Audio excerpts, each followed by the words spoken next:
Yes, I am Gilles. I'm working for the French insurance comparator Fluent. And I'm Ozan, again working for Fluent. We made a framework for object model validation. So we provide a DSL, a way to build your own DSLs on top of your own model. So the framework is based on code generation. And once it code generates a DSL on top of your model, you can go ahead and write your validation rules. It can be seen as an alternative to BeanValidation. Yeah, it's a kind of toolbox to bootstrap your DSL very easily. Yeah. If you use Java, you stay in your IDE, you write your rules with a Fluent API. You very easily build on generating a Fluent API to write your own business rules. So on the screen you have the project is named dOOv. It's available on Maven Central. So it's released. 2.0 version has been out quite in a few last week. So you can go on with the functionalities. Tell how does it work? Imagine that you have a sample model, and when you run the code generation of dOOv on top of the model, it generates a DSL sample model, which gives you all the fields of that model and to be able to write your validation rules. And all that is type checked, and for each different type of Java, you have your different validation constructs. So let's say that user birth date is a local date in Java, and you will get an age at for that method. And all this is declarative. So while you are declaring your validation rule, you don't really execute anything. Then you pass your own instance of your model to that code, to that rule, which executes the rule and gives you back the result.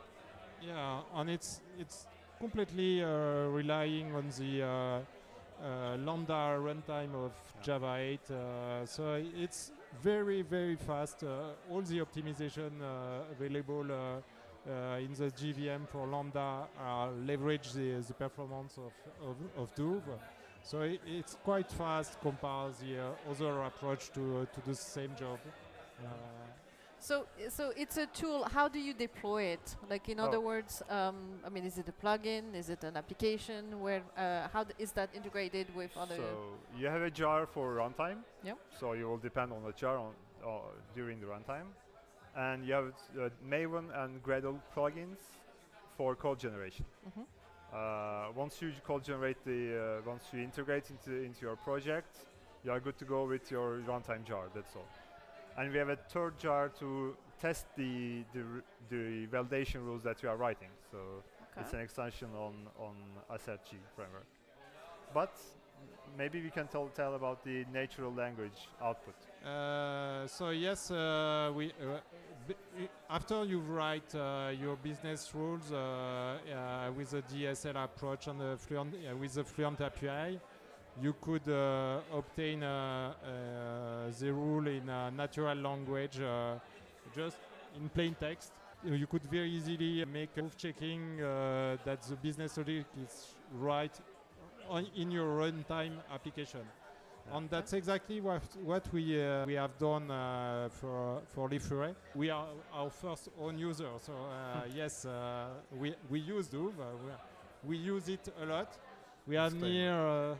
How many rules we have right now in production? More or less 500. Yeah, around 500. So that's the main reason we are developing dOOv. It's to obtain that kind of result. So here you have the production maintenance page of the website, and you could see there is thousands of rules here. But the things you could read also is the rules with a rule with an HTML rendering. It's quite easy to navigate between different rules It's text, so you could index every. And you have a lot of metrics that we capture at runtime. So you could detect hotspot, but hotspot in your business, not hotspot in the GVM. Monitor what happened in your business logic very easily. It's lightweight, so it's not something we store. We are just some monitoring, transient monitoring. Yeah, it's a runtime monitoring for business rules at the end. Then we can go ahead to our partners saying that, okay, we've been implementing that rule for you for that time, and in this time period, the rule was triggered that much time. So we can go ahead and say that, okay, if we disable that rule, you can get more prospects on that profile.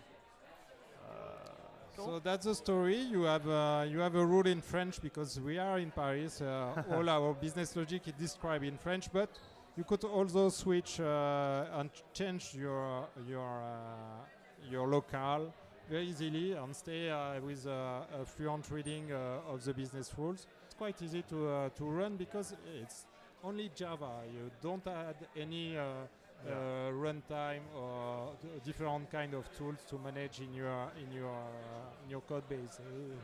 You are still in Java. So it's available for free. Do you get on Twitter, on GitHub? In GitHub, yeah. Okay, cool. And GitHub and Apache license. Yeah. So everything is free. And the project is released on Maven Central. So I see.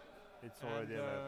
Definitively, we expect to continue the project for our own usage, but we expect also to find some other company who maintain the project. Yeah. It's quite mature project because we use it in production since like nearly 1 year now. Yeah. We continue to improve. For now, we only do validation, but we want to. Well, the language is already extended to make also mapping. So there are already lots of frameworks which does object-to-object mapping. And what we want to do is to do that mapping, but declaratively. So say that, okay, I have two different models, and I want to transform one model to another one. So I can write the mapping logic declaratively.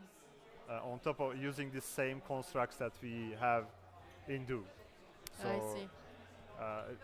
This field of my model is that other field from my other model.